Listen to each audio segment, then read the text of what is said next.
I believe we're live, but I never trust it until I see it over here. Because sometimes I'll be talking.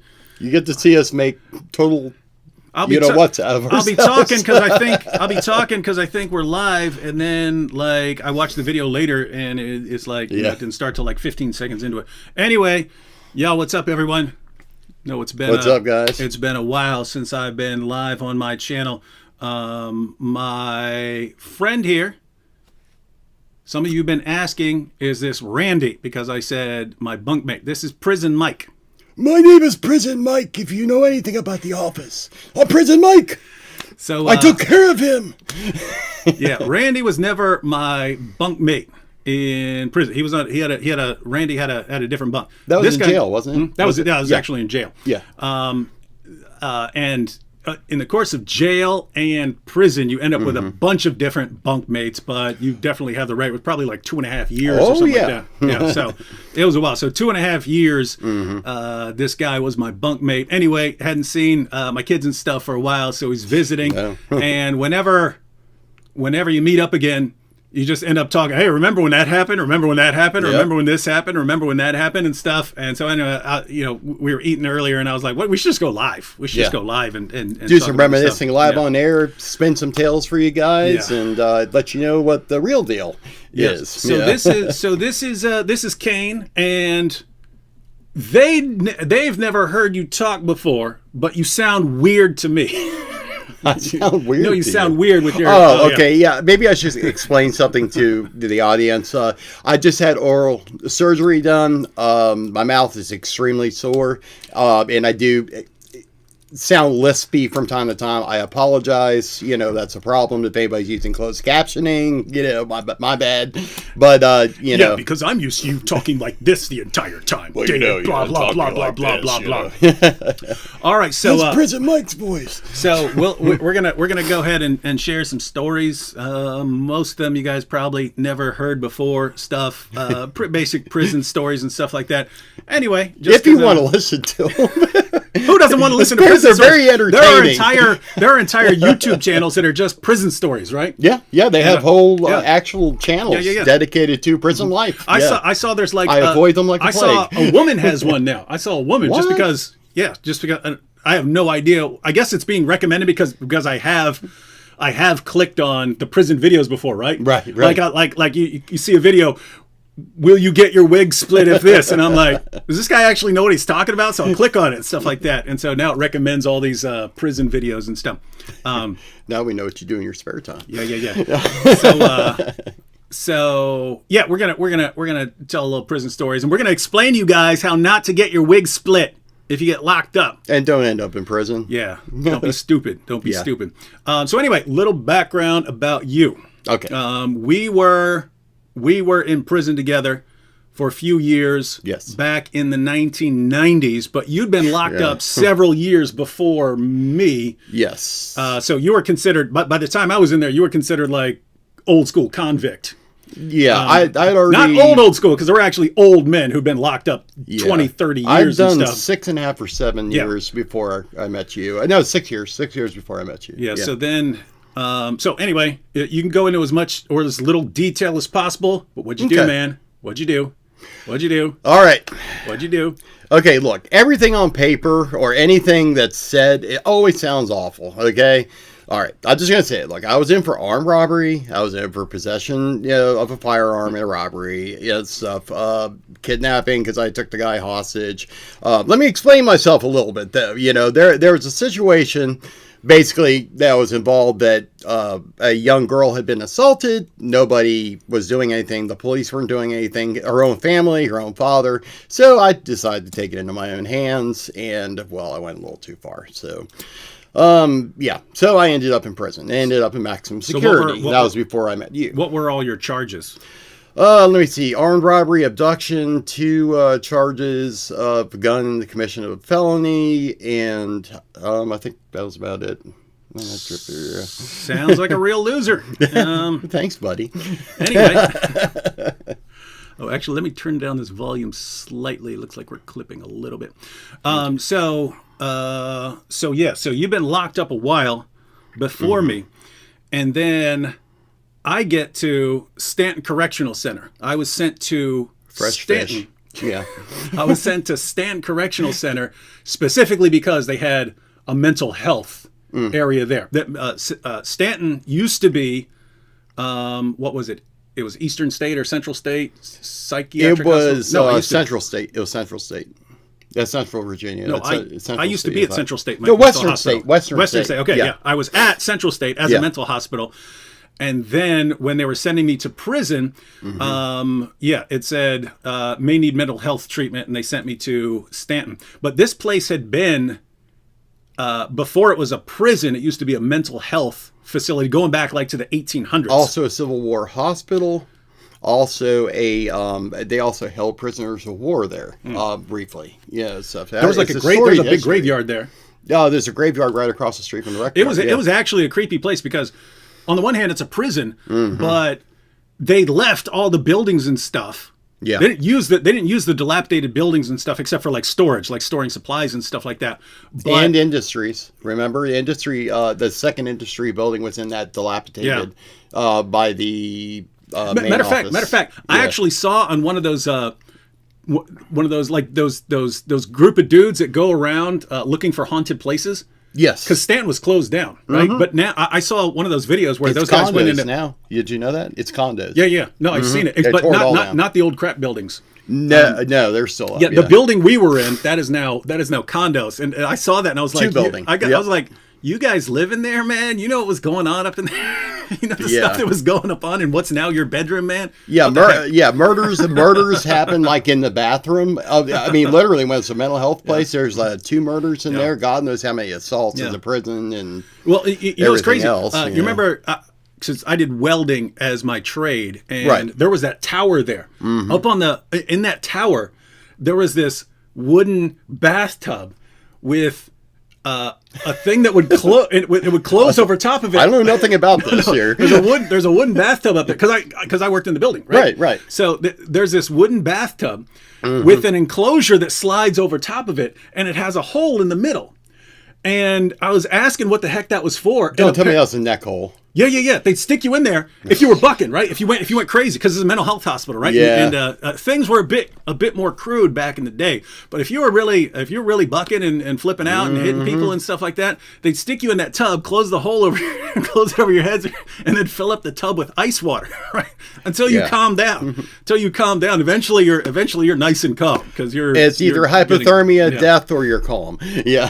So that's the sort of creepy stuff was going on in there, and then they had the old building where I've been in there a bunch of times because they used it as storage to store like giant boxes of paper towels and stuff. But there'd be like, holes in the floor and stuff like that. And then I don't have verification for this, but I just heard from the people who had to clean out, like I guess the sewers or something like that underneath. And they said there were all these they've found fetus skeletons and stuff like that from because they're back in the day, way 100 years ago. Yeah, I don't know how they didn't decompose and stuff, but they said that. Again, I can't verify. They just said that's what bones can last an awful long time, So, I mean, that's believable, especially in a cold, dark place. Yeah, so these would have been basically women mental patients who are getting pregnant in a mental hospital. And you know how they got pregnant. So So anyway, it eventually became a prison, but they had a mental health area given its background. So I got sent there. I got sent there, and then my first bunkmate.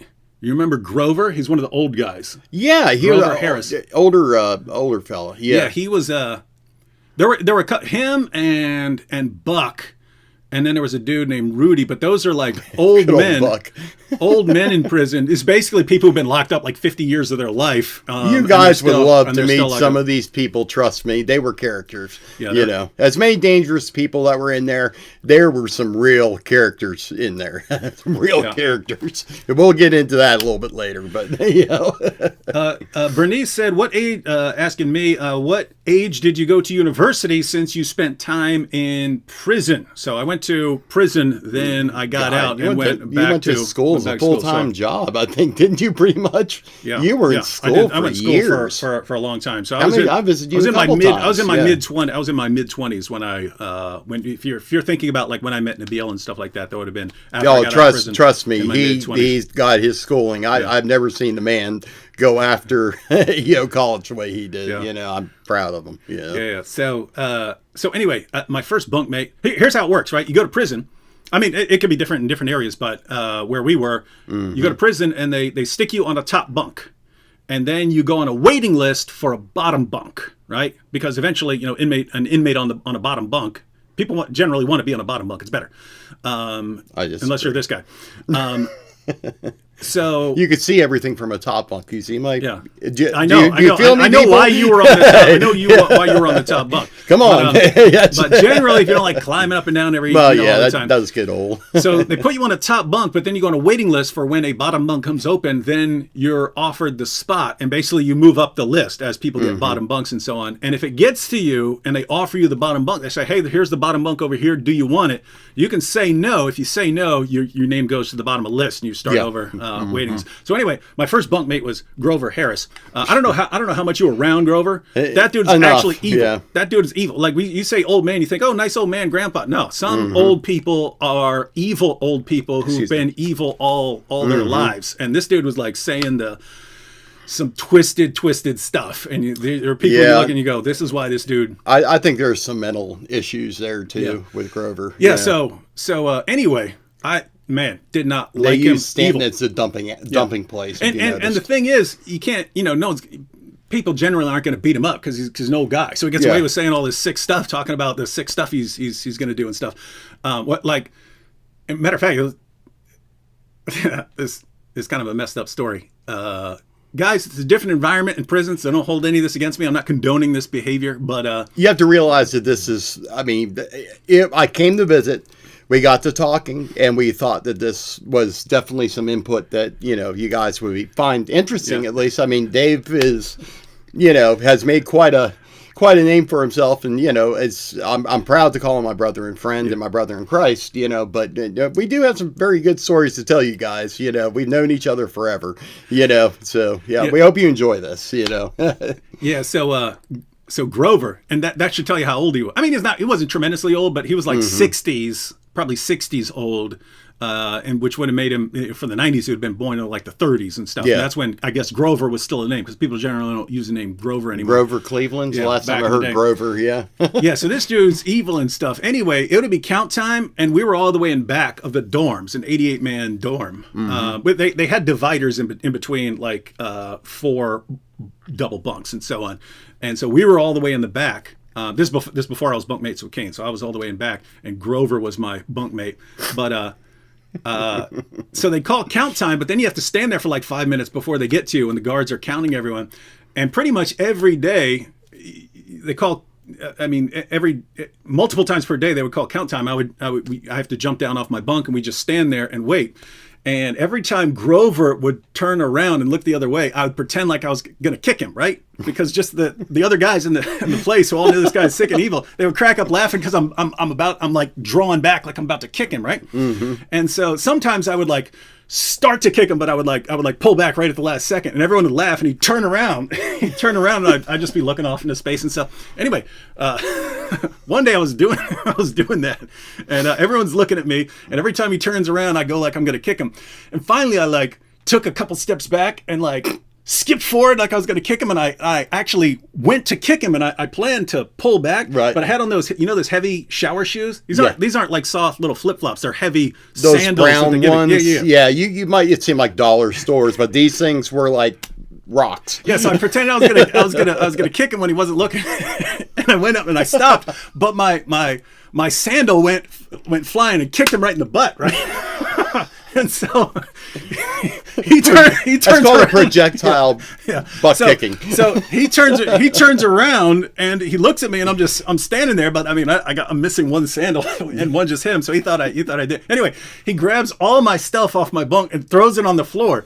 And it's funny because I mean he's an old man, so I mean, and I was being a jerk. Yeah. So, but anyway, that was my bunkmate. I did not like my bunkmate. And one day they come, officer comes in. I believe it was Fix. We'll talk more about Fix later. He was a pretty cool dude. Actually, it was Fix. Yeah. So Fix came up and said, "Hey, Wood." That's how he talked. There were like two redneck guards there, but Fix came up. He was country. I mean, he was country. Hey, Wood, we got a bunk over there. It's under Kane. Yeah, right. And at first, he had me rolling when I first got there. He was funny. I mean, even in such a horrible experience as prison, you do find those little gems, those little moments, of something that's extremely hilarious or extremely, heartfelt or whatever stuff, or ridiculous, which Pix was all of the above. Yeah. And he was cool, like him and Half, the other country guy. Whenever that was his running partner. Whenever they would be counting, they would sort of walk down to the end, and as they're walking away, I would go, "Hey, Half, how about after work we go over to the monster truck and tractor rally? Yeah, and he knew it was me. He'd go, F you, Wood. He'd yell it at the end of the room. Anyway, Fix comes up to me and says, "Hey, Wood, you got a bunk open. It's under Kane." I was like, "Oh no, man, I got to go to the bottom of the list because I did not want to go anywhere near this dude." That was like the evil demonic area. There was always a big cloud of smoke over there. That was the area where all the drugs were. That was the tattoo spot.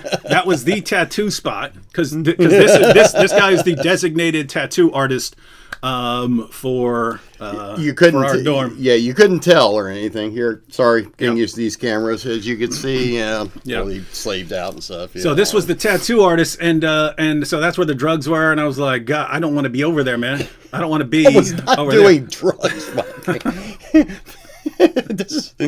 That's where the crack was. That's where all the meth was. So I was like, no, I don't want to go over there. And then eventually I was like, no, what that, man? What? Maybe I'm supposed to go over there. Maybe I'm supposed to be over there. Maybe I'm offered this spot because I'm supposed to be in that bunk. And so anyway, I accepted the spot, and then I went over there. He paid well for protection. Yeah. So, just kidding. You remember when I first went over there? Look, I'd be over there. He tried to come in so tough. I mean, big chest all out and stuff, coming in. I thought, oh boy. I said, man, I'm going to have something to deal with here.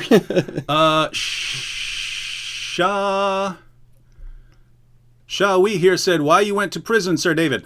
You can check. That's a long story. We're not focusing on that right now. But if you go to my channel, the video on my homepage of my YouTube channel explains my whole background story. I go into a ton of detail. Greatly recommended too. It's a very, very sincere story, and I really believe it'll touch your hearts.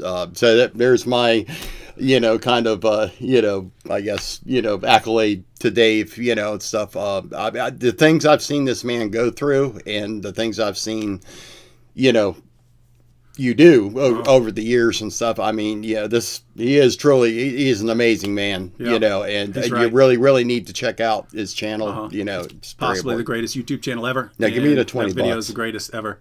So you pay me now or after the video? So Rada said, David, you have tattoos. Yeah, I got some. This guy did that one. It's a resurrection scene. Anyway, enough about me. Do you remember I went over when I got the bunk? I'd be over there. I'd be reading. I'd be sitting there reading my Bible. And watching out for the cops so I could tattoo in peace. Yeah, so So you'd be sitting there going, you should read the Bible on acid. The words will come off the page and speak to you like they've never spoken before. And then I'd be like, no, I'm not doing that, man. And you go, you started saying that. You started saying, I notice you always keep a glass of water beside you. Don't worry. One day I'm going to slip some into your water and you're going to understand the Bible like you've never understood it before. And I was like, look, man, if I ever start feeling weird after drinking my water, it's on right there. It's on right there. Anyway, that's needless to say, I never did it. So that's this guy when I go over there, and you had all this racist crap all over you.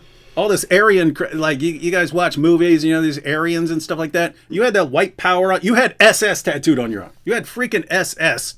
Yeah, I'm trying to get the right angle here. Yeah, all of it's covered up. All of it's.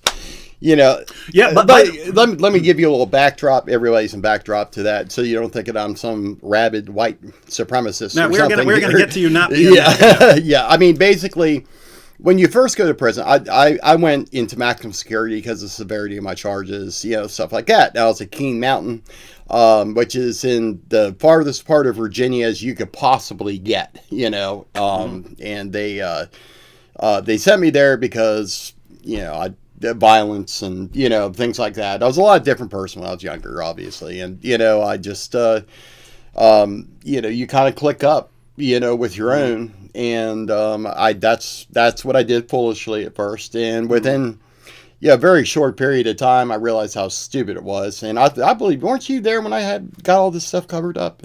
Yeah, it was after you became a Christian. You got all this crap covered up. Matter of fact, look, dude, that was like one of I've seen some awesome stuff since I became a Christian. So Nabil. Oh gosh, so Nabil awesome, becoming a Christian. Yeah. My wife, who was an agnostic when I met her. Yeah. Her becoming a Christian. But you getting all SS and white pride and stuff like that tattooed, covered up. Yeah, if I don't believe in it, why wear it? That was that was one of the highlights. It's like it's cool. Get that crap up off you. Yeah. So anyway, that was cool. But anyway, so we start off, and you were kind of a pagan at first. I think on some level. Balance theory. That was my thing. Remember the balance theory? I had the balance. I don't remember. Theory. I know for good there had to be evil. For evil there had to be good. I know you used to spout all this weird stuff to me. Yeah. Yeah, if I'd see how much you listened. Yeah, but well, good thing you didn't listen to me, right? But I at that point I had subscribed to a balance theory that everything kind of evens itself out. I guess sort of was my philosophy. That as much good you do, as much wrong as you do, somehow balances out. In other words, I was still under that. I guess you have to earn your grace, or whatever, through good deeds or whatever. Have more good deeds, like the balance scale, like in the Egyptian lore or whatever, where they put a feather on the scale and your sins, I mean, that's kind of where I was at when I met Dave, and that's when we started talking. Yeah. And we became friends first, and then we, More like arguing. Yeah, debating. Yeah. I mean, we constantly, hotly sometimes debated, I mean, it sometimes went out for hours, all night sometimes, I grew up in church. Dave didn't. I grew up in church, so I knew all the right words, I knew all the right things to say, all the right arguments and all, but I didn't believe them, That was the problem, I wanted to live life my way. I wanted to do things my way, and you see where it got me. It got me right into a prison cell. So apparently my understanding was definitely not the Lord's understanding at that point in my life. So I believe that Wood was definitely brought back there to my little hellhole for a reason in prison. God works with purpose, in everything he does. So yeah, and just for some of you keep asking, is this Randy? No, this dude is the opposite of Randy. No, not Randy, guys. My name's Kane. Kane, like the wrestler. The precise opposite of what Randy was like. Yep. Excuse me, guys. All right. So all right, you ended up becoming a Christian eventually. Yes. And we had some fun time. But you actually went through a bunch of stuff. It was like right after that your dad went to the hospital. Yeah, and then he passed away. Yeah. Yeah, I lost my dad while I was in prison. It was a very tumultuous time in my life. I mean, obviously and stuff. I mean, but that really didn't have anything to do. I mean, that happened after actually I had dedicated my life to Christ and stuff. I lost my dad. A lot of other things happened in my personal life. I guess it's that thing, that once you give your life to Christ, the enemy's not too happy about that, and it's going to come at you, with everything he's got, stuff. So I didn't really understand that at that point, and I couldn't understand why bad things kept happening to me, like, family dying, friends dying, things happening out, on the street that I had no control over, stuff like that. And just so you guys know, Kane ended up becoming one of my best friends of all time. I mean, yeah, absolutely. So, Dave, I would drive to see Dave no matter where he was in the country. You know, yeah. Even though he lives in in the middle of nowhere, I'm still here. So, give him my address, why don't you? Well, it's Alaska, Alaska, Juneau, yeah.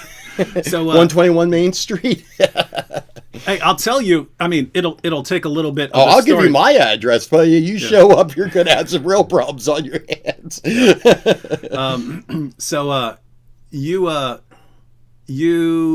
will take a little bit on how I realized. Yeah, guys, you meet a few friends in your lifetime where you could say, this is a guy I would trust with the lives of my kids if someone was about to kill them, and this is a guy if he were driving down the street and 200 guys were beating me to death, they'd be beating two of us to death. You know what I mean? It's like you meet a couple of people like that in your life. But you remember sometimes we would like break up fights.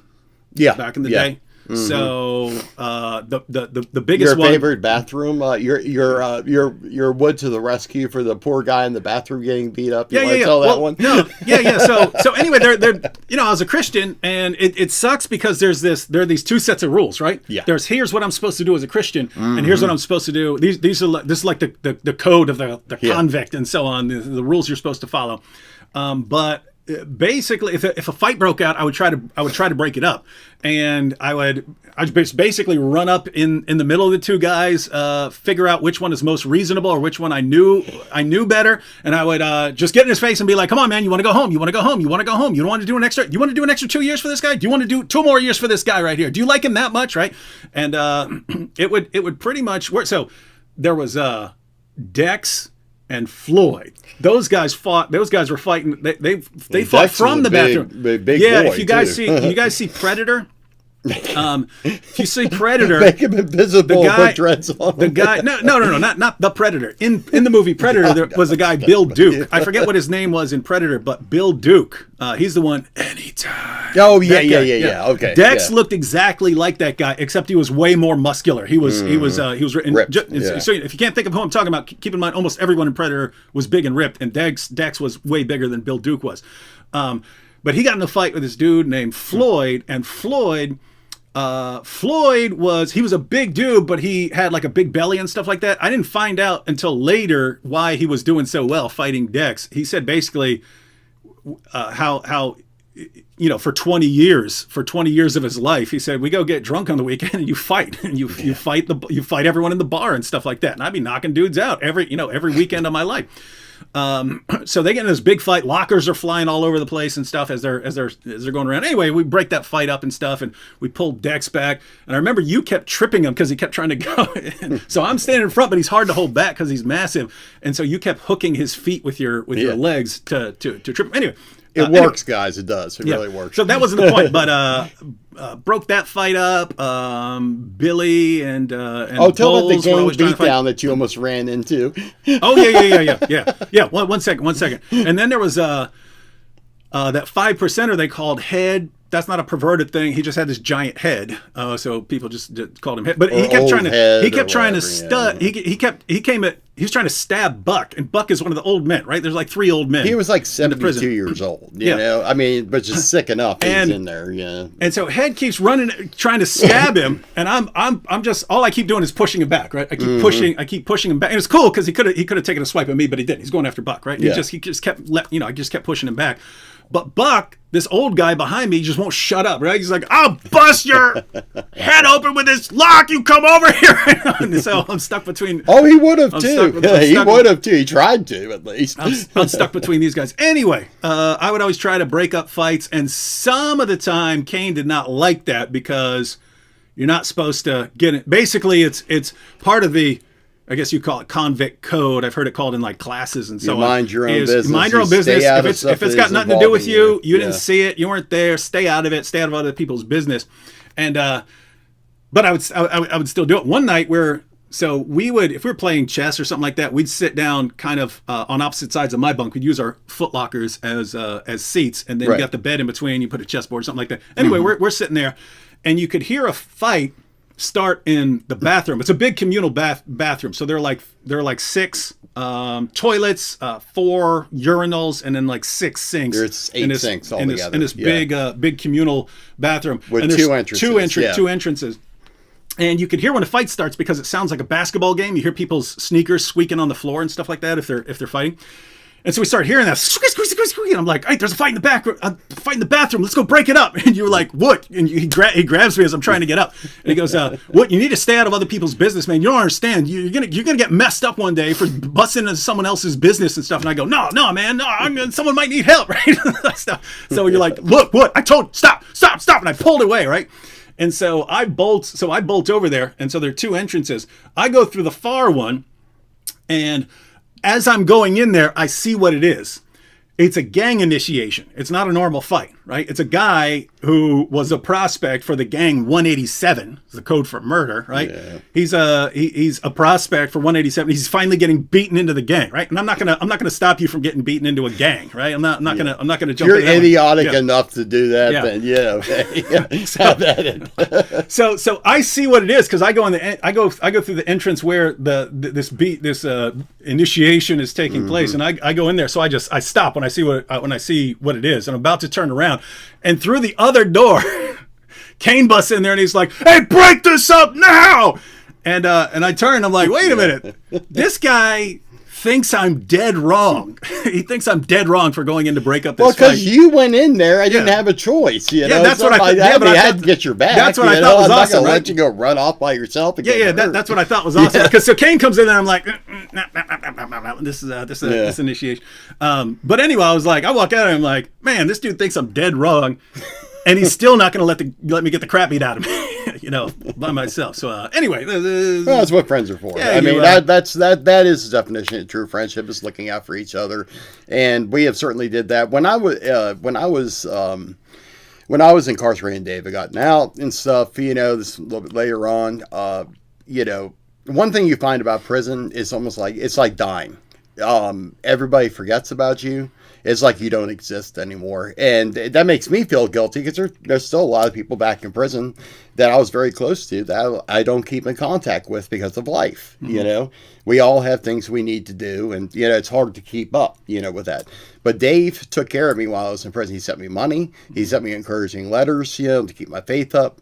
Things like that. You don't find that quality in very many people, and I would certainly suggest that any of you, if you have a close friend like that and stuff, you need to hold on to them, and you need to make sure that it's reciprocal, mm-hmm. that's reciprocated, I mean, think about this, right? Like, I knew you way before Nabil, way before my wife, other people I'm around right now. I mean, apart from a couple family members. Yeah. I mean, I don't really talk to many more people than him and a few other people. That's it. Yeah. Mm-hmm. So you became a Christian and put up with my fight stopping adventures. I learned you're pretty cool, and we ended up getting into some other adventures because it's still weird to think about it, right? Because in prison it's still almost unbelievable, kind of how this whole went down. You have you have Christians in prison. Mm-hmm. You have Muslims in prison. You have lots of cults. You have lots of cults in prison. Satanists, Odinists, you name it, they're there. So there's the 5%, there's the Nation of Islam, and so on. There's the 1%ers, those are the bikers. So I mean, not like the regular bikers. These are the killers, the bad ones, And so, but the ones that, the ones where I was like, what are you guys doing? You had the group of devil worshippers, right? Mm-hmm. And it's like, dude, do you know where you are? You're a little group of devil worshippers. You're in prison, right?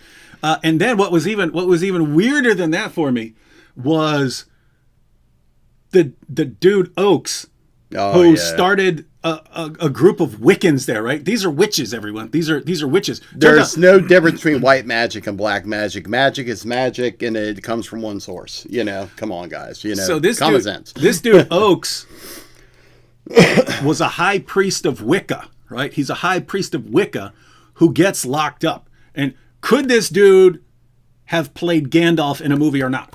Absolutely. Oh yeah, he had like long gray hair. Oh, he had the long blonde beard and the long white hair, and I mean, he looked like something out of Lord of the Rings. Yeah. You know, I mean, he did. And so this guy's in, and so you're thinking, hey, this Wiccan dude is getting people to his little spell meetings and stuff. And you're thinking, no one's going to do that, but he had the characteristics of a cult leader, right? Oh, yeah. And so this is cult leaders. They have these manipulative personalities, and they can make even if they're spouting nonsense, they can make it sound good.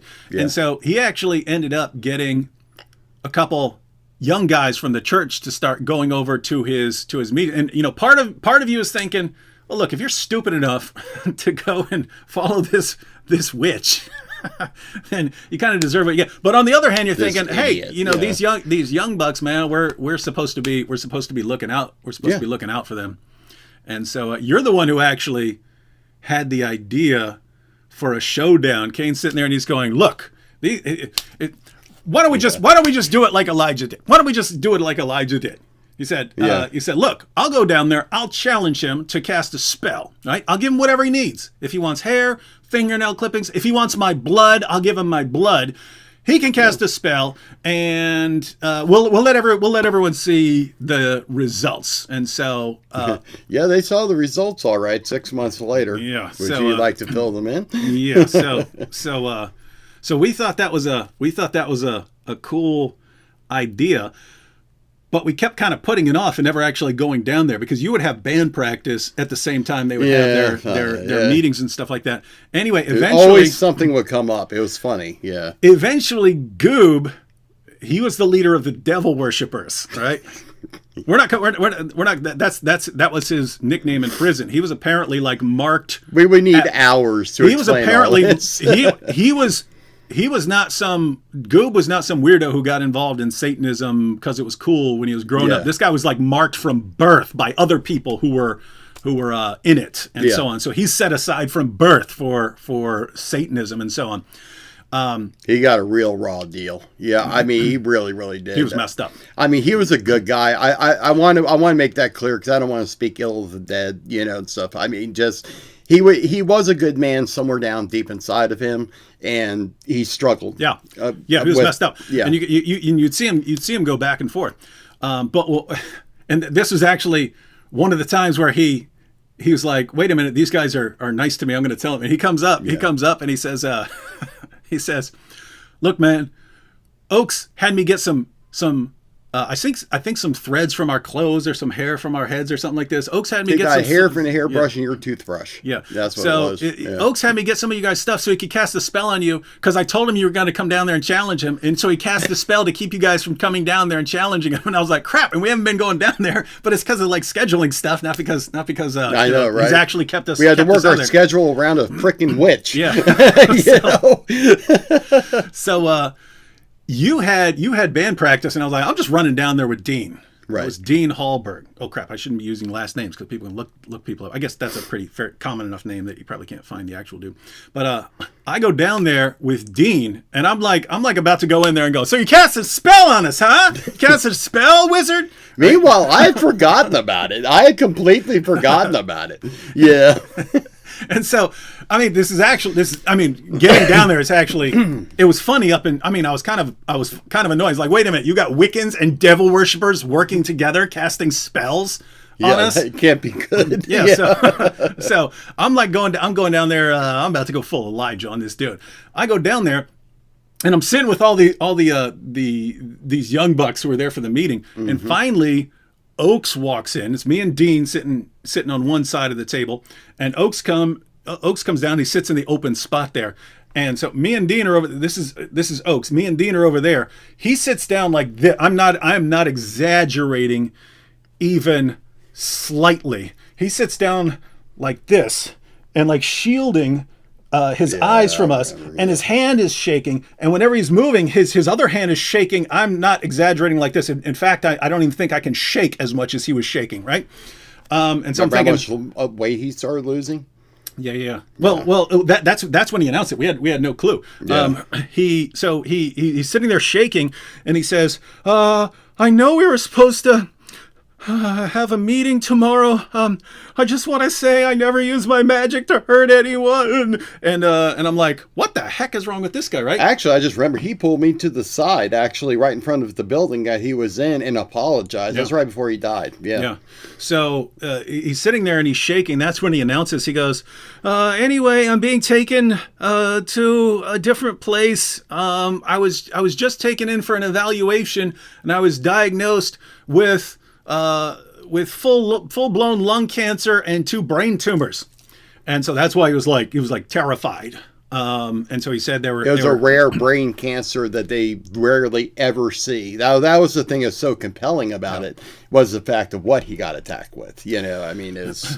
Yeah, so they took him away, and he was gone for, I don't know, 6 months and stuff, and he came back, and there was like this shell of a human being. I saw him a couple of times and had no clue who it was. It was sad. You're the one who told me. Yeah, you're the one who came up to me and said, "Hey, Oaks is back." I was like, "What?" He was already a really skinny older guy. I mean, it looked like a walking cool. skeleton. Yeah, he looked cool at first, and then he looked like, I mean, it was like this pale head. It was and a big scar down the middle of his head and so on. And so he was there for a little while. And so you talked to him at some point out in front of the building, and then he was eventually taken to. I was over there getting medication and he was standing outside, because remember, it was right by medical. Yeah, it was cool because the Gilmer brothers. So there were two brothers there. Their last names were Gilmer, but they were like hardcore, like nice Christians. But they said they were going and talking to him as much as they could. Eventually, he was taken to a hospice where he died. So that was Oaks. And the other guy in that story was Goob, the devil worshiper. And so you've actually seen messed up stuff with Goob, right? Oh, yeah. I'll tell you what, like as far as putting my hand on the Bible and sitting in court, and swearing to this, I don't know if I could do that, but I'm at 99%. Mm-hmm. It was at nighttime. That's beyond a reasonable doubt, though, so you could swear on it in court. Well, yeah, I guess. Well, yeah, I mean, it's my word, so yeah, exactly. But anyways, it was weird. I looked over, and it was like he was chanting, but he wasn't making any noise. Mm-hmm. Like his mouth was like, I mean, over moving, kind of.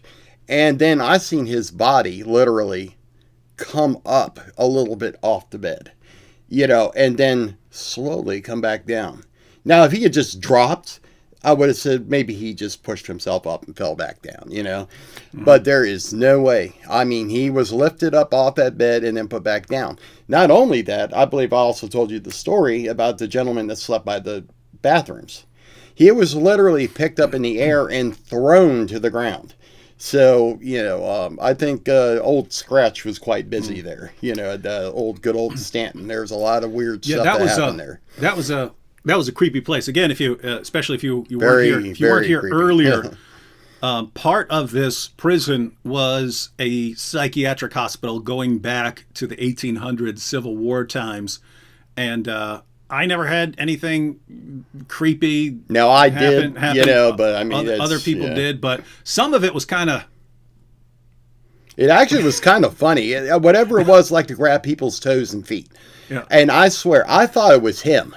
I swear, I laid awake. I was laying in wait for you that night because I said he's going to grab my feet and jump back into bed.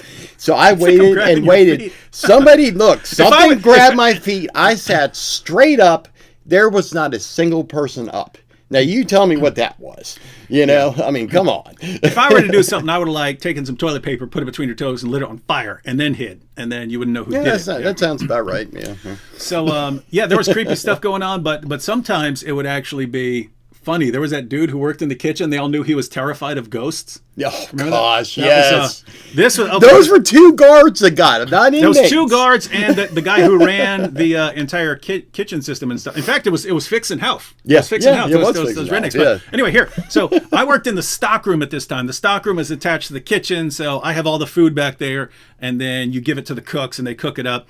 But then that's attached to the old building, right? The old mental hospital, which again we just used for storage. That's where Right. paper towels and stuff like that would go, because they take Dusty, the boxes. Yeah, the boxes covered in sheets. Like, like imagine that kind of building. The boxes for an entire prison and stuff. They take up a lot of space, so they'd store them back there in the rooms that weren't like falling through. But so I walked back there. There's like an old organ from the 1800s, a little church area and stuff like that.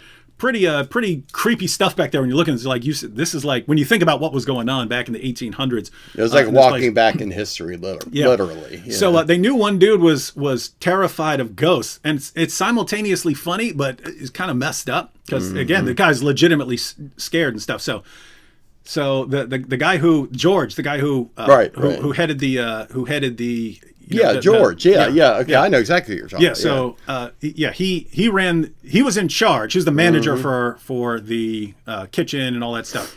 So he tells this guy to come back into the building with him to grab some stuff. So come back in here. Hey, we're going to come back and grab some supplies. And the dude is like, take someone else, right? So he said, no, come on, I'll be with you and stuff. Anyway, he had Fix back there, and Fix is going,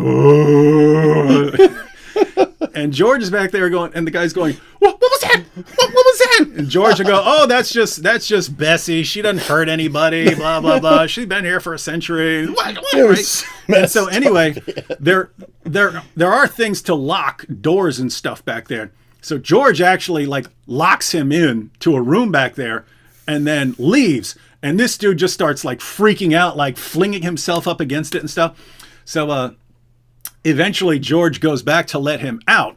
Yeah. And George said, because these guys are all telling the story immediately after it happens. I wasn't there, but I'm there when all these guys come out and say what happened. I saw the end of it. I saw the end of it when the guy comes running out, falls down, bolts for the door, and says and then starts flipping out, saying, "You guys are messing with me! You guys are messing with me!" And he says that he needs to go back to his room to change his pants because he had soiled his pants. But anyway, I got the story. So George goes back, opens the door. Ben Stiller, really? I'm sorry. Go ahead. So George said, as soon as the door opens, boom! The guy flies by him. Right? He flies by him running, and Fix said, I heard him run, right? And so he said, right as he's going by me, I reach out and grab his shoulder, and grab him. Fix said the dude flipped out, lands flat on his face, jumps back up, doesn't even look back to see it's Fix, right? Doesn't even look back, jumps up, and Fix said it was like in Scooby-Doo where their legs would be moving, but they're still in place, right? He was getting like a warm-up before he started running. Yeah. So he bolts out of there, and that's when he has to go change his drawers and stuff. It's funny because Fix comes out and he goes, well, what happened? What happened there?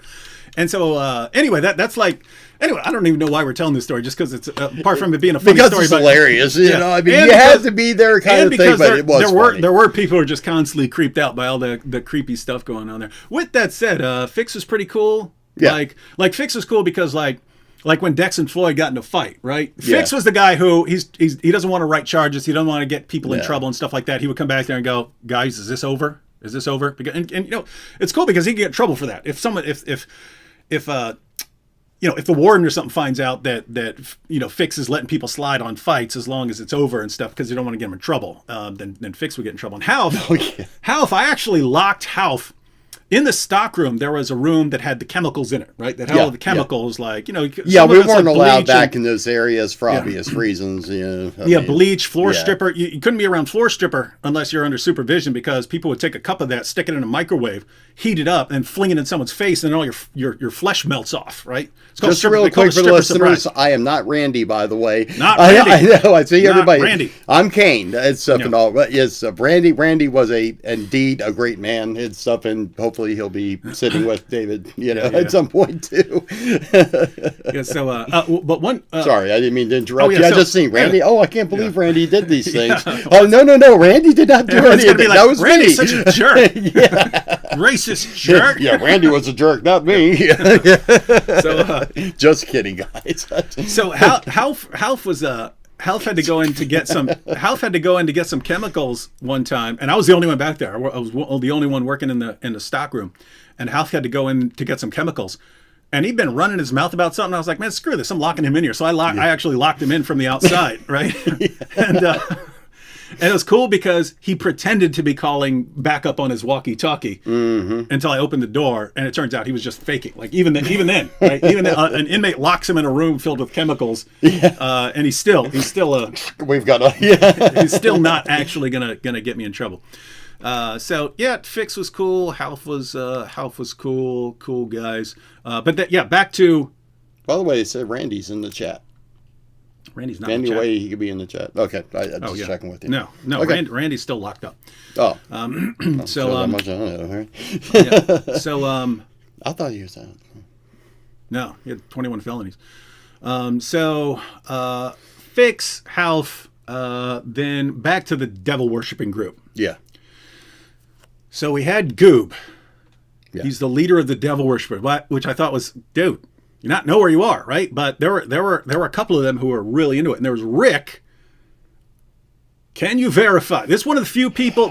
You sometimes. I knew you were going to bring up Rick. You sometimes think that someone is. Hey, maybe this guy's like demon possessed, but with Rick, that's one of like the handful of people. That's one of the handful of people where I was like, that dude is possessed by a demon. And I have personal backup for this. On the weekends, they used to let us stay up all night. Friday night, Saturday night. Excuse me for a second. Again, sorry, I just had oral surgery done 2 weeks ago. Little problems talking sometimes. You're talking trash about me. You're going to need surgery again. Yeah. Oh, snap. Oh, burn. Yeah, did you get my... no, anyway. Okay. No, what happened was, so we could stay up every Friday and Saturday night, all night, whatever. Watch TV, draw, whatever you wanted to do, So I walk out into the day room portion, which is in between two dorms, huge dorms, on each side. I walk into the day room, and here he is standing, literally in the middle of the day room with his arms down by his sides, just staring at me. And keep in mind, this guy's not really big, but he's covered in cigarette burns that his dad left on him, and cigar burns, and he could bench. Was shredded. He was like 5'7", but maybe 150 pounds, and could do 320 10 times on the bench. Yeah, the most I can't do 320 the most we had on the yard. Yeah, the most times. we had on the yard was 320, and you got this devil worshiper tiny out little there thing just out there. Crushing it. Yeah, I mean, he's repping it like it was 100 pounds. So he comes up and gets in my face. I mean, literally gets this close to me, and he says, "I hate you, Kane." And I'm just like, it's not very much in your life somebody just comes right up to your face and says, "I hate you," So I'm sort of like, okay, stuff. And I knew what it was about. It was about me becoming Christian and stuff. And a lot of the guys that I had been running with weren't very happy about that decision, as you know. And, he said, the usual guy stuff, a little banter went back and forth between us. But let me tell you something, though, that I observed when he walked up on me. The heat radiating off him, I would say was every bit of, I'd say 160 to 200 degrees, somewhere in there. It felt like that, at least. It felt like it opened the oven door. Mm-hmm. And when I looked in his eyes, those were not his eyes. I was looking at something very old. You could actually see his face change. He would look normal and be listening to his features and all of a sudden, would change. Yeah, like somebody doing this with their face, and then their face is totally different. And the stuff that he would say when he changed. Yes, I don't even want to repeat it. Like what's way beyond his intelligence or whatever level. You don't see this no, as far as the level of blasphemy coming out of his mouth. It's stuff you never heard on any movie about devil worshippers and demonic possession. We won't even talk about the tongues, the Aramaic stuff. You've not heard stuff coming out of someone's mouth. Anyway, go ahead. Yeah, well, he started speaking like in another language. I think it was Aramaic. I mean, which we're dating this back now, 4,000 years or so, and I got to say that was at one point where I really did call on the Lord to protect me because I felt in very imminent physical danger, and I'm not easy, to beat up, you know what I mean? And this little dude literally has me scared to death because I didn't know what he's going to do. I mean, it felt like a pit bull was like 1 inch from my face about to bite my face off. I mean, that's what it felt like. But I stood my ground, and stuff, and I told him, I said, do whatever you think you feel is necessary. He stared at me for about another 30 seconds and walked away. You know, he came back to himself, I think is what happened, and didn't realize what he was doing standing there. So, yeah, demon possession and stuff like that, I absolutely believe in. And in prison, it's rampant. That is not the only example that I have. I have many other stories that I could, maybe we'll get into it another time, but I have a lot of stories that I've had direct, contact with that. And let me tell you, when you have the Lord in your heart, you have nothing to fear. Stuff. I might have been scared, but I wasn't scared. You know what I mean? Like, as far as, spiritually. You remember, I don't know if you remember this because we've never talked about it, but there was, so the bunk directly across from us, there was a 5%er who used to be on top, but below that there was Mackenzie. After Mackenzie, after Mackenzie went, I don't know where he went, but I think he got out or something like that. There was a dude under there, but he started howling and so on. I don't know. Sleep. I don't remember his name, but yeah, I know you're talking about. But he was. This was when he didn't last too long. This was when me, you, and Sky were evangelizing so many people on the floor that one day during a church service, someone said, "Would everyone from the third floor of whatever, I don't even remember what building we were in, would everyone from the third floor of so and so stand up?" And like an entire crowd stood up, and Satterwhite goes, "I don't know who's working, but someone's working up there, right?" Yeah. But everyone is coming to church with us and so on, and and one day this dude just wakes up everyone in the middle of the night, like 3:00 a.m., and he's howling in like the creepiest sound I've ever heard in my life. But he's like a normal, cool guy. He's not like Remember who else used to do? Goober used to do the same thing. Just as a point. Yeah. So this guy's going, and he's going, "You three guys," and he's howling, "You three guys, you three guys." And you we three finally guys. are like, wait a second. Yeah. I go over and I wake him up, and he looks up and he goes, "Hey, what's up?" And I go, "Hey, you all right, man?" He goes, "Yeah, what's up?" And I go, "You're like screaming you woke up the entire dorm." He's like, "I did what?" And so anyway, creepy. But you just get this creepy feeling when it's going on. Anyway, so you had Goob, Rick, Troy, couple stragglers, but they were the main ones. And the guy used to play guitar. Mm-hmm. Steve, that redheaded young buck. And we always ended up in these situations where we're trying to look out for these young guys who are being preyed upon by other people. But the devil, he starts getting into the devil worship stuff for a while with them. And then we get him out of that. And I remember I came back from the chow hall one day, and you were there praying with him. Mm-hmm. You were there praying with him, and he had he was. Man, I cried over that. I cried over that guy, man. I mean, even after, man, because he had AIDS. Remember, I don't know if you mentioned that. Yeah, Goob? Oh yeah. I'm not talking about him. I'm talking about Steve. Okay. Steve, my bad. I got follow the story, man. So Steve. All right, I got you. Steve would play. Steve would play the guitar. Yeah, he got into it. He got in. He started messing around with them, and then you got him out of it. I came back, and you were praying with Steve one day. Yes. Okay. Now that makes sense. Yeah. And then. I just heard you talk to him. I wasn't trying to jump in there, but he was just talking about how they tricked him into going along with him and stuff. Yeah. And so this was a few days after that. I don't remember if I was walking with you or someone else, but Steve comes running up and he goes, "You gotta help me! They're threatening me! Rick is gonna do this!" And he was terrified of Rick because Rick could have ripped him apart. A lot of people were terrified of Rick. Trust me. Yeah. So he's going, they're gonna do this and that to me, and I said, don't worry about it. I'll take care of it and stuff. And that's when, before then. So going back maybe a week or two before then, I slapped the crap out of Goob, right? And I'm not condoning this. No, it wasn't his face. It was on his forehead, right? It's when an awareness exercise. He told people because it was in a spot where he was friends with us, and he's coming along with us, and sometimes he come to church with us and stuff like that. But he bragged to someone that he was a wolf in sheep's clothing, infiltrating in order to deceive people, right? Yeah. And so at that point, I was just decided I was going to wash my hands of him, right? Like I'm not messing with you. If I can't Dust trust you, yeah. So I went in the bathroom and I got a bar of soap and I lathered up my hands, right? And I was just going to walk out and show him the soap in my hands, saying, "I'm washing my hands of you, man. I'm done with you."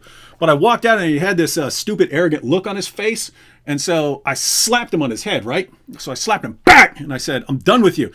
And instead of like he started focus. He didn't know what that was. He thought it was like holy oil or something like that. And he started flipping out. What was that? He started going, "What was that? What is that? What did you put on me?" Right? And probably was burning him. I mean, yeah, because the thing is psychosomatic. He probably thought the holy oil was burning. I never told him. I just walked away. So again, guys, not condoning the behavior. No. Prison is a different environment. It was heat of the moment against a guy who's like going after all these young guys. Yeah. And I ended up slapping him in the head. So anyway, a little later, that's when Steve comes running up and stuff like that. I say, "All right, don't worry about it." And I go down, and it's Goob, Rick, and Steve sitting in the cafeteria. And I walk by with my tray, and I go, "Goob," I got in his head again. I go, "Goob, yeah. I'm going to tell you this one time. You stay away from Steve, or I'm getting my father after you." Right? Anyway, I poked him in the head. And he goes, "Ooh." So anyway, so I walked away and I said, "All right, that's done." He goes, "Hey, wait." Right? Anyway, I walked away. Start copping deuces then, yeah. I walked back up in the dorm. I don't remember how many, it was a couple of us, one or two others, and I was like, "Guys, let's pray for the Lord to deal with this guy, because he's obviously treating this as a joke, going after this young guy." Yeah, we weren't getting anywhere, it seemed like. Yeah. Yeah, we got together, prayed for God to deal with this problem, and it was just God. That was just beyond our understanding and beyond our comprehension. It was just God, get rid of him. And it was a couple hours later, the alarm goes off. The alarm, that means everyone go back, and you're going to be counted. Right. We don't find out until later that Troy and Rick that evening tried to escape, and Goob didn't try to escape, but he was locked up for planning their escape. And then you heard from Bowles, who was in their little Satanist seance, that a demon appeared to them that evening and said, "If you go right now, I will help you escape." I don't know why these idiots always came to me, but for some reason, everybody at that prison, everybody at that prison and stuff, if they were involved in some kind of horrible thing or whatever, they assumed that I must be down with it, because, I mean, keep in mind, I came from maximum security to a medium security, so I guess I can kind of see that a little bit, but, I mean, it was ridiculous. They would come running to me with all this stuff, and they would sometimes run the wood with the stuff, and it's like, I really think it was a cry for help more than it was, like they wanted us to take care of their problem. I kind of really got that impression on a couple people. And then, like with Goob, and I will say this, toward, his thing, I think he got himself, I think he signed a contract kind of in his mind that he should never have signed. And it doesn't mean that I mean, as far as giving your soul to the devil or whatever, you don't have to go out in the middle of a yard and slaughter a chicken and say that. It's about the way you live. It's about the way you carry yourself, things like that. And I think Goob got so into the drug scene and so into, I mean, he was homeless. I mean, before prison, he had a really rough time of it, and he turned to the wrong thing. I mean, his upbringing and everything didn't help either. So Goob had AIDS, and he got it from. Can I tell? I know exactly what it was from. Drug use. I tell you the exact story. And he knew it, right? He knew the guy had AIDS. No. And he knows the exact moment he got it. He told me the story. I forgot to tell you this. Okay, well, first time premiere. Here you go.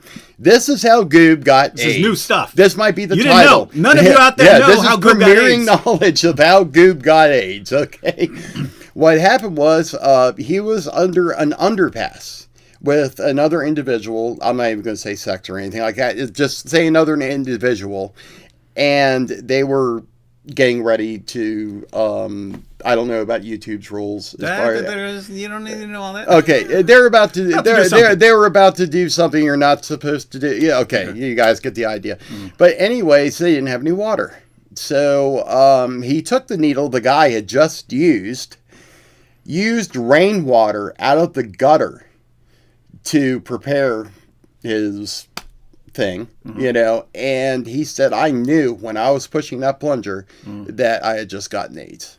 He said he knew the second he got it, which I personally believe is very, very spiritual there too. I mean, he knew what he was doing was wrong. Yeah, he said he didn't care. Yeah, and he said he just didn't care, and he disobeyed God, and he did that, and he ended up with AIDS.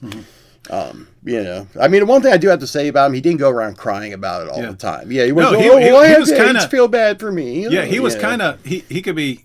He would use it at times. Like one time, one time someone stole a jar of Goob's coffee. Right? He had a jar filled with like Maxwell House coffee or something. It's a good strategy, guys. Someone stole it, and all of a sudden it was count time. Anyone who wanted to yell something out at everyone to make an announcement, you do it right when the door closed after count time, because everyone's sitting there. And so as soon as the door closed, you hear, "Hey, whoever stole my coffee, better check yourself before you wreck yourself." He goes, "I have AIDS and I spit in it and I hope you get it." He found his jar of coffee. If anybody's HIV positive, we're not laughing at that. Yeah. We're laughing at the incident. We're laughing at Goob being funny, using this to his advantage. He found his coffee in the garbage can later. Yeah, at least he got his coffee back. Yeah. So anyway, that was the last time I saw these dudes. Yeah. And it was just amazing that it was right then. It was like 2 hours after hey, I'm gonna get my father after you, and then last time I see any of these dudes. So anyway, that was sort of next. Certain things stand out in your mind more than the others. The other thing that stands out in my mind a lot before I left, because this is how I ended up leaving, was starting to get involved with Islam. So remember Barnhill? Yes. We were both friends with Barnhill. Barnhill was my weightlifting partner for like 5-6 months. Whenever we could, we'd hit the gym. It's even more than that. Yeah. So, you guys hung out a lot. So this is like the first Muslim that I hung out with and talked to. He was the imam, the inmate imam of the community there. And, I mean, he never did me wrong. No. He was a nice guy. I really, to this day, I like him. Now he was in there. He shot a pastor and stabbed the pastor's wife while kidnapping the daughter, and then converted to Islam when he got locked up. So he actually had some messed up. I actually looked it up when I was out and I actually found it.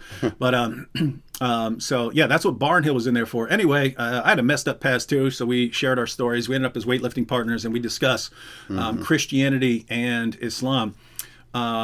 So that's when I wasn't studying Muslim sources, but I would learn as I go, right? They're handing out their Muslim tracts and stuff, and I would go look up what they're saying. And I actually respected Barnhill because, and you actually went and talked to him, because I found a track and they were talking about Bible verses and so on. And didn't they have something wrong or something? No, it was the numbers. Remember the numbers of people that went out. They said, "Oh, it's a contradiction," and this is a contradiction, and we all know it's not contradiction. One of the things was Muhammad, and suppose Muhammad was name, never mentioned in the Bible ever. I challenge anybody, $200. Find the name Muhammad in a King James Bible, I'll give you $200. This was the first time I encountered the Muhammad in Song of Solomon argument. Because keep in mind, it was all new to me back then, and I went and looked up the word in a Bible dictionary, and then I tried to tell him, but then you were breaking it down to him. You're like, look, what's he wrong about? Here it is, right here. This is not what it says, and it was cool. Why I respected him was they stopped handing that out. Stopped handing that out, right? So, it was a lie. Yeah. I mean, that's one thing. I mean, I got to say that most of the Muslims I had dealt with, at least there at Stanton and all, were halfway decent, pretty good people. I mean, I didn't have any problems with them or anything. I mean, obviously, religiously, we weren't in lockstep, but then some problems arose. Yeah, it started with Satterwhite. That's when things started getting a little bit uglier. Yeah. As they always do. I mentioned Satterwhite earlier. Satterwhite was he was an ex-Nation of Islam guy. He was in there for bank robbery and so on. Had been in the Nation of Islam. Now he was getting he wasn't terribly old, but he was What do you think? 50, early 50, something like that. 50s. I'd say around 50. Super nice guy, right? This guy This guy had been like a violent, angry young guy and became like the nicest Christian in the world. As far as the Christians I've met, like who are like the awesomest Christians I've met, that guy's top 5. Yeah. And so he's like the kind of leader of the Christian community. Well, there. He was a leader. I mean, basically was a leader of the Christian community. That man could have ordered me, David, go do this, and I would have gone and done it just because I had that much respect for him. Anyway, Satterwhite, each of the main religious organizations had their own bulletin board in the cafeteria area. Christians had the best one because they had it right where the line was. So where everyone who was going to breakfast, lunch, or dinner had to wait in line, the Christians had the bulletin board there, and ours was enclosed in plexiglass so that people, as they're standing behind it, couldn't throw stuff on or something. Yeah, because they like to vandalize stuff like that. Yeah. So Satterwhite had control of the Christian bulletin board, and he posted this little note. It was no bigger than this, right, on this giant bulletin board, and it just said, "Hey, if you're reading this, there are many false paths." And he named some things, and he said Jehovah's Witness, Islam, and he mentioned a couple of other things, and he said those are false paths, right? So that was it. That was, and he mentioned Islam because he had been Nation of Islam, right? So that was it. He posted that, and then all of a sudden it was gone and so on. And I heard people say that the Muslims had surrounded Satterwhite on the ball field. So so we talked to Satterwhite, and he said basically about a dozen Muslims came up and surrounded him on the ball field. And said, "Hey, you need to take that stuff down." And see, there's a right and a wrong way to go about things. Like, even if you want him to take that down, like, I don't think you would be consistent. I mean, your book, the Quran, is filled with commands to violently subjugate us and fight us until we pay you jizya and so on, all sorts of horrible things. So for you to just say, as a Christian, hey, Islam is false, I don't think you could be consistent. Someone else who's not part of any of this conversation say, "Hey, quit being a jerk and messing with people." That's one thing. You guys, how dare you put that up there? That's one thing. You have to know the whole story. Yeah. If it had been like Barnhill, so he's the leader of the Muslims. Yeah. If it had been Barnhill coming up to them and saying, "Hey, I just want to pull you aside. We don't want any conflict here. We want to keep everything peaceful. So if you could, take that down," that would be one thing. It was the fact that they surrounded him and like thugged out. And that was an intimidation factor and stuff. And they know it's like the nicest guy in the world. He's like, "Look, man, they wanted me to say, I'm not going to fight over this stuff. So I took it down." So anyway, after that happened, keep in mind, my only interactions with Muslims up until then are with Barnhill, and I'm friends with him. An explosive beginning, and here it is. Yeah, so another premiere. So I told Satterwhite, I was like, "Look, just invent a new church position, person in control of the bulletin board, and make me in charge of that. Give me the key, because there's a key, there's a lock and key and stuff." I said, "Make me in charge of that, and then next time they come and complain to you, you send them. You say, no, that's David Wood's. I have nothing to do with that. David Wood is in control of that."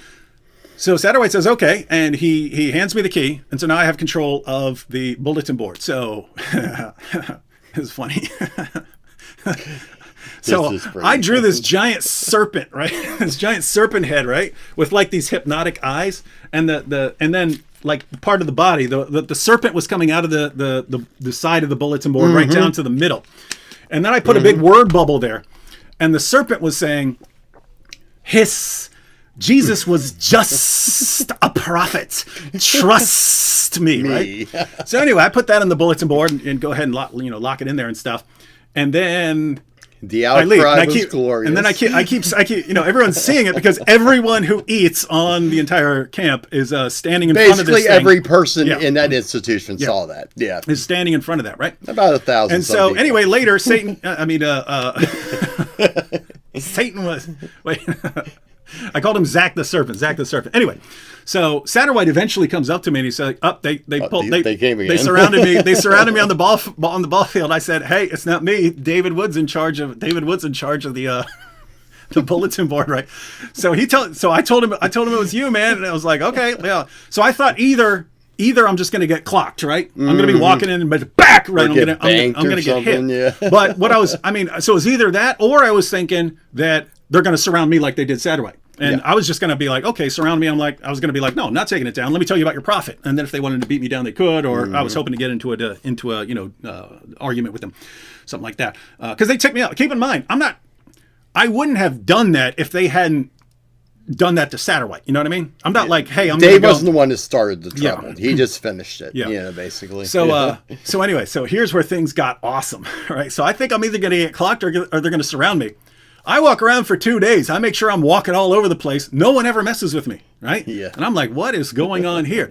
Anyway, then I get called in to the warden's office. I go in there. The warden has this stack of complaints about me and tells me that Muslims are complaining that I hurt their feelings and I'm attacking them, right? They snitched on them. I was shocked, right? Wait, you guys just thugged out on Satterwhite. You thugged out on Satterwhite, but you complained to the warden about me? I never said a word to you. And didn't, not a word. Or right? to me, you figured it would have come to me, so you need to tell your boy to stop putting stuff up. They didn't even come to me about it. Nothing. So this was, guys, I don't know if you learn nothing about prison from what we're saying here. Don't ever end up there. You don't run up to you don't run and complain to the administration about another inmate. You do not do that. No. You do not do that. If you look at like the hierarchy, you have violent crimes up here, and then other crimes, and then down at the bottom you have child molesters, and then below child molesters you have snitches, right? You don't complain to the administration. They did. They went and complained to the administration. And I'm like, wait, you guys thug out on this dude, and then you whine to the warden about me. So the warden was cool. All he said was, just take that down, right? Take that down. Like, I don't want to get any. He came from a common sense angle. He was just, please just take this down, make my life easier on me, so they stop coming to my office and bothering me. Now here's where things got awesome, right? So I made this big sign for the bulletin board. Right. And my sign said, members of a certain religion were apparently offended at our new character, Zach the Serpent. This is understandable. However, what is not understandable is that these members of this other religion didn't come to the person who runs the bulletin board, but instead complained directly to the warden about that inmate, right? And then it has this little, basically a little lecture on proper inmate etiquette, right? You're supposed to go to that inmate, tell him, right? Under no circumstances do you run and complain to the warden. Involve administration. So I basically called all the guys who complained snitches in public. And now everyone in the camp who's standing in line, breakfast, lunch, and dinner is reading this going, and I'm thinking, oh boy, I guess I'm going to get killed today. Yeah. So I call all these guys snitches, right? And now I'm really expecting to get clocked. Right now I'm really expecting to get clocked over this, and it still never happens. They never surround me. They never hit me. They never do anything. And I called them all snitch. What was interesting is it was like the younger guys who were complaining to the administration, and they went and complained to one of the older school Muslims who've been locked up a long time. And told him, they're like, what? He called us all snitches, and the older guy was like, "Nah, he's right. Everything everything he said was right. You were supposed to go to him." So that's cool, He was actually Christian got it right. So I had this sign up, and then after that's up for like 2 days, I don't remember if I got called in by the warden or the assistant warden, but they had complained about that. Right? Yeah. They complained about that I was calling them snitches, and so I had to take that down. And at that time, I was like really ticked off, right? It's like, you guys are repeat offender snitches now. Complaining about me. And talking about how tough you were the last place or the receiving you were and all that. But all you are is a snitch. Yeah. And again, I'm not trying to start anything. It's just, hey, you guys, if you want to thug out on Christians, just go ahead. I mean, here, I'm here. What's the problem? So then I really got ticked off. I had to take it down because that was being commanded to me by the administration. So I took it down. Well, man's law. Yeah. And so I'm walking around, and I'm still expecting to get clocked, and they still just completely ignore me. And so finally they called their weekly meeting for Masjid Muslims on Friday, and I was like, screw this, I'm going down there, right? So I go into they're in the cafeteria. There's no guard or anything there. It's just like 20 to 25 Muslims in prison in the cafeteria for their meeting, which is being led by Barnhill. I don't go in there to disrupt anything. I'm like, hey, you guys keep running the administration. If you got a problem, I'm going to make myself available to you to actually say something if you want to say something. To field complaints or whatever. I walked right into the middle of the entire group and just sat down, right? And I just stand there and I watch their entire meeting. None of them will even look at me. None of them will even look in my direction. And I'm like, what is going on here? Right? I'm expecting to get my face smashed in. Yeah, and these guys will not not touch me. They thug out on everyone else and not on me. Right? I'm like, what is going on here? Anyway, it wasn't too long. So anyway, finished the meeting. I got up and left and so on. Okay. It wasn't long after that I got removed from that prison, sent to another prison, and it was because there were so many complaints that David was going to get hurt if they did not get out. So they actually took me out of the prison because of threats against me. And I left there. I'm like, are you kidding me? You thug out on the nicest Christian in the world. I give you an opportunity to thug out on me. You complain to the administration. And then when I don't back down and you can't get your way, you make threats to me so that I get removed and sent to another prison. I hate to say, whoever made that decision really made a bad decision, because you've been pretty much taking care of business ever since. Consequences. Every action has a reaction. Just remember that. Yes. So anyway, that's when I ended up leaving Stanton. Yeah. And then we didn't see each other again until... Well, yeah, it was a few years. I visited you at your dad's a couple times, I think, there. I don't know. It's just been off and on. But we usually, it's funny, man, because it goes like years, and then we get in touch with each other after a year, and then it's like we pick up the conversation that we were having a year ago. You know, that's always been the good thing between us, is we've had that good rapport, you know. And I owe a lot of my... should I say my morality, I guess, or whatever, a lot to Dave here. You know, Dave always used to check me, anger and wrong responses to anger is one of my biggest problems. Dave called me when we were in prison, called me out several times, you know, about that, you know, about learning to control myself, learning to control my tongue, you know, stuff. You know, there's a right time and a wrong time, you know, to do things like even witnessing and things like that. You just, especially as a new Christian, you want to go out and tell the world. You want to go out and tell you want to tell bunny rabbits. You know what I mean? It just is so like inspiring, you know, and stuff. And I remember, you know, a couple tough lessons on approaching people that just weren't ready to hear, you know.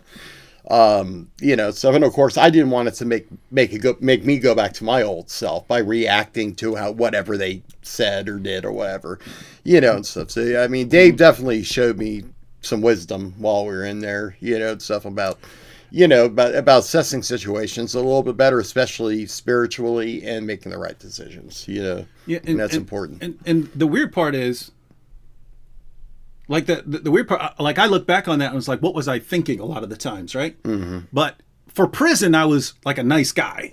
Yeah. You get out here and I'm like the biggest jerk. I'm considered the biggest jerk in the world because of the different environments. Right. But I look back on a lot of stuff that I did, and I can't say, hey, I did the right thing. I can't say I did the wrong thing in most of those situations. But you know, like slapping Goob in the head. You know, it seemed like the thing to do at the time. But that's something that now I certainly would not slap someone in the head. But it does bother me that all the stupid stuff I would do. Yeah. Because and this is going back to when I was in jail before I was a Christian. There would be no point to it whatsoever, except to but that's what brought you to Christianity. Yeah. Well, think about that. Like, it was, you know, if you think about it directly. In the jail I was in, we were in a dorm there, and there was a Marine there who was fighting all the time. He had like a hair trigger temper. Yeah. Marine. He had death before dishonor tattooed down his arm and stuff like that. He was always talking about his pit bulls and stuff, and how he would fight with his pit bulls and stuff. Anyway, he was there doing freestanding squats. He's just squatting, right? And I'm walking right by him, and I go. his nickname was Pac-Man, right? Because he would take the leftover food off everyone's tray. He's working out all day doing push-ups and squats and stuff. Protein and push-ups. Yeah, protein and push-ups. I was still an atheist at this time, but I'm just trying to show you, like, you don't understand how I should have gotten my head stomped in multiple. Now back then I would have just fought. I wouldn't have fought the Muslims if they'd surrounded me. I would have put my hands up and let them smash my face in. I'm not against self-defense. In that situation, I would not have fought back. If someone's storming your house, in the middle of the night, you protect your family, guys. So Pac-Man is sitting there doing these freestanding squats. This Marine, I walk right by him and I go, "That's right, Pac-Man, sit on that penis," but the D word, right? So, "Hey, Pac-Man, sit on that D," right? And I walk right by him, right? And as I'm walking by, I thought that was funny, right? I thought that was a funny thing to say, right? Even I didn't say that. My goodness, that's the point. It made no sense. I had nothing against this dude. I just wanted to. I thought it would be funny to see him flip out, but not like he would be flipping out on me, right? Yeah. And I'm walking away, and he flips out, and he comes over like he's about to grab, and I start cracking up, laughing, like I think it's hilarious that he's coming after me after this. When he could have just started, wailing on my face, and then we ended up fighting and stuff. But the point is, there was no point to any of that. There's no point to any of that, and a lot of that went away after I became a Christian. But it would be certain circumstances, like after I left Stanton, and they sent me to a much worse place. So I went to St. Bride's, and like half the dorm I was in St. Bride's were 5%ers, right? Oh, it was known for that. Yeah, so that's right. Guys, if you don't know, the 5% is an offshoot of the Nation of Islam that teaches that the black man is God and the white man is the devil. That was grafted by this. It's that. Yeah. No, that was Clarence 13X, I think, was the offshoot and so on. But yeah, it was really, really. No, Nation of Islam. That's Nation of Islam is Farrakhan. The offshoot. But the 5%ers were the offshoots. They were the militant. They were the militant. So like half this dorm is 5%ers. Anyway, I had this Mexican guy. I don't even know his real name. Everyone called him Amigo. I called him Amigo. Other people called him. People would call him like every. People would call him like every. Like Mexican name, they call him Julio, Jose, whatever, Hola. Yeah, and some people would call him a different name every day, right? Yeah. But we all knew because he was the only Mexican there. He was pretty cool, dude. Anyway, I would take him to so at St. Bride's, for a while he was going to church with me and stuff. And one day I heard him at the other end of the dorm when someone is saying, "Hey man, you need to calm down." He's like. He started cursing God, right? He's like, what's that MF ever done for me? Blah, blah, blah, blah, blah. And I'm sitting there and I go, hey, amigo, you shouldn't be coming to church with me anymore if you're going to be talking about God like that. So why don't you just go ahead and join the 5%, right? And half the dorm goes, whoa, right? like, why'd you bring us into this, right? And so it was that kind of situation. And damn, white boy really see that? And then those dudes later, they went to a different dorm, and it was a situation where they'd go up and they'd tell a dude, hand over your stuff, and if you don't, they would beat you down and take your stuff, right? Yeah, St. Bride's was classic for that. When you filled your locker up, they come up and pull your locker out. This idiot goes in there, he's brand new, he fills up his locker, and they roll up on him, and some guys don't have anyone sending them money. This guy does, and it's kind of like it looks like you're throwing it in their face. Hey, I've got a locker full of stuff. So they go over there to take all his stuff, and he tries to stand up for himself, and they just beat that guy senseless. Anyway, you start hearing about it, people coming back because everyone starts scrambling because they don't want to get in trouble. And I'm like, okay, all these guys are from my dorm going over there, and they just beat this dude up, and they're about to come back with all they're about to come back to this dorm. And there was a spot where the walkway was pretty narrow, right? It's like big enough for you had to like squeeze by each other. And I was like, I'm just gonna go stand there right in the middle of it. Yeah. And I'm just gonna stand there. Right? Let's see what happens. And see if they go around me. Mill around see if they go around me when they're all like they're in fight mode and stuff. All radicalized and ready. It's because by this time I'm like, why am I not getting my face beat in ever? And so I go up there and I just stand there. And sure enough, every last one of them comes through the door, dripping with sweat and stuff like that. And they get to me and they sort of just pause, and then they go around me, all right? And I'm like, what is going on here, right? Because like So I probably have it here somewhere. I have a Ryrie study Bible. It's not in here. I have a Ryrie study Bible that was my study Bible in prison. And down there, so it's a big, thick Bible. And I wrote 100%er down the side of it, right? And so I had that sitting on my headboard. So it was like a little thing that said 100%er, right? And they'd ask me, they go, what do you mean 100%er? And I go, well, as a Christian, we can't be settling for anything less than 100%. As a Christian, I can't be settling for 90 or 95%, 5. I even said I would go 5. What is 5? Is that? I thought that was like a kind of milk. Right? And to this day, I don't know, man. 5% milk, buy it. I don't know. I screwed with people the entire time I was locked up.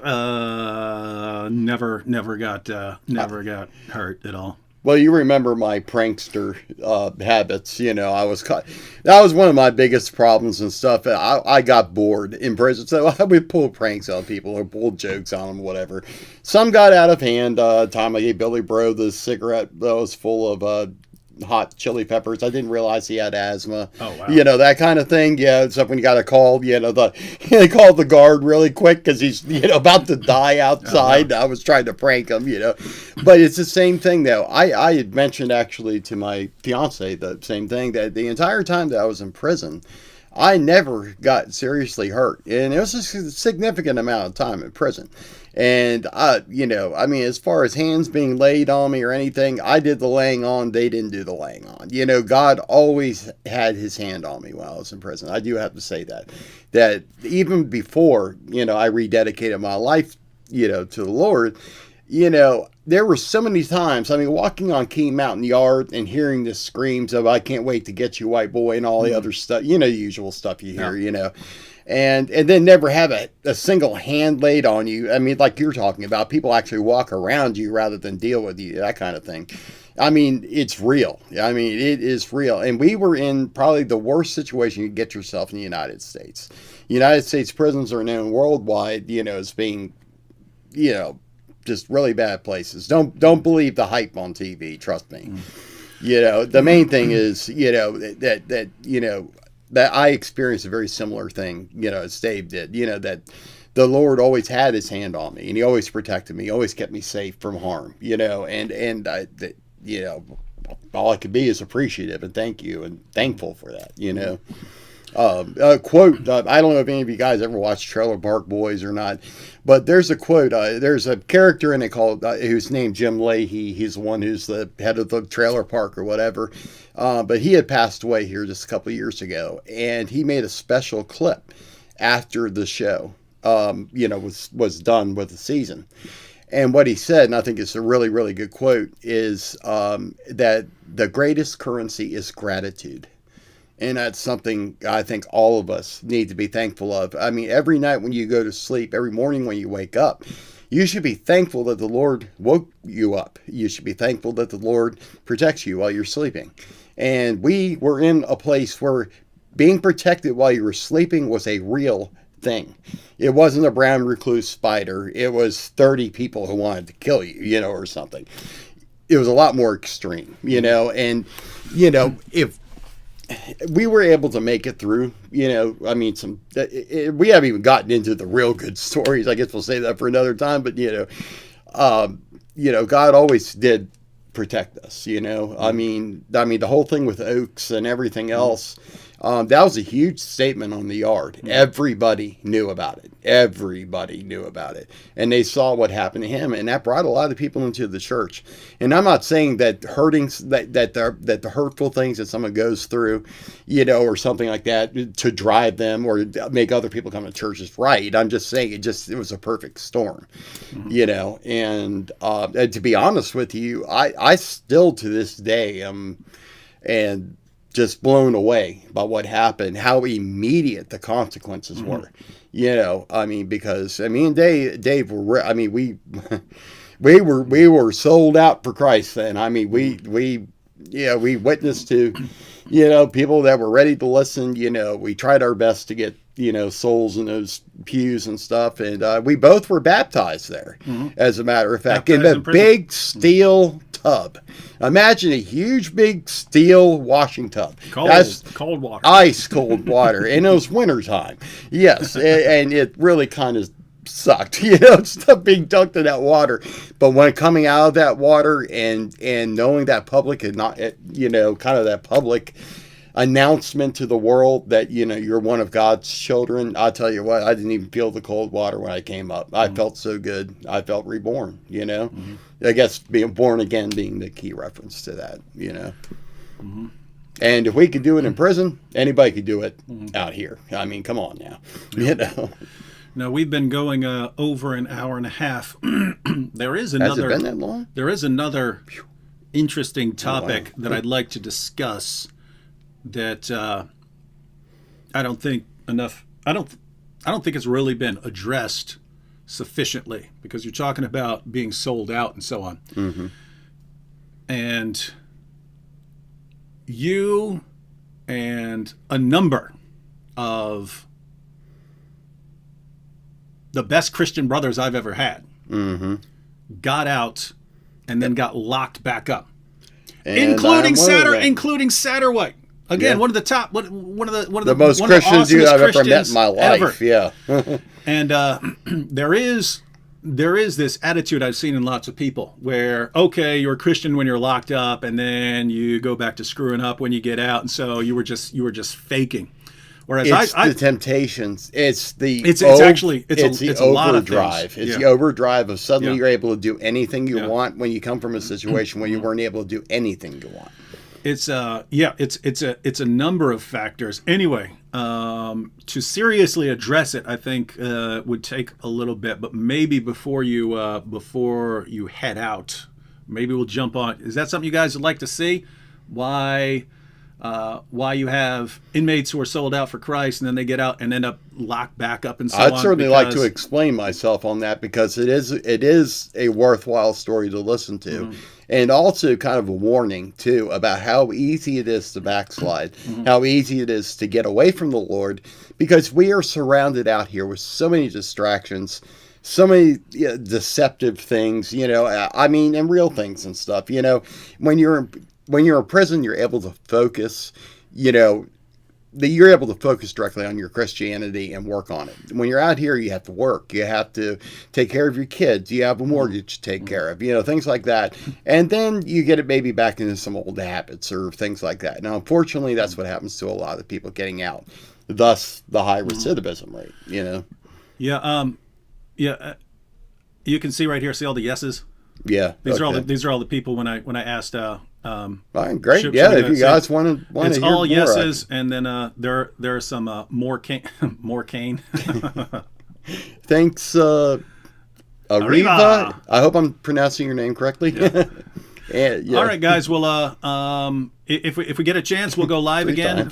We'll go live again probably tomorrow. It probably won't be at the same time because one of my sons has wrestling at this normal time, so it might be a little bit later than we started tonight. But yeah, we will. Lord willing, we will go live again tomorrow, and looking forward to it. Yeah, and we will discuss why inmates get locked back up. Call it the Christian recidivism session. Yeah. All right. So everyone here, look. There we go. Thank you, guys.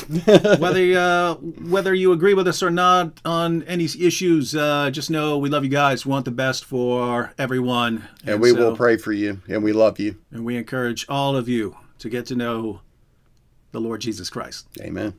Catch y'all later. Peace.